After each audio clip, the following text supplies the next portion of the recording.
ఆగలేరని ఆకాశానికి చెప్పని ఈ రక్తాక్షర లేఖని ఇప్పుడే పంపని అన్నం పుణ్యం ఎరగని మా సీమకిరా రమ్మని ఆహ్వానం అందించని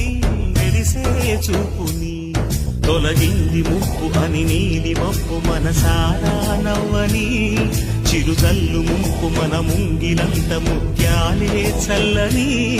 ఆశాసుగంధమై నేలంతా సంక్రాంతి గీతమే పాడేలా శాంతి మంత్ర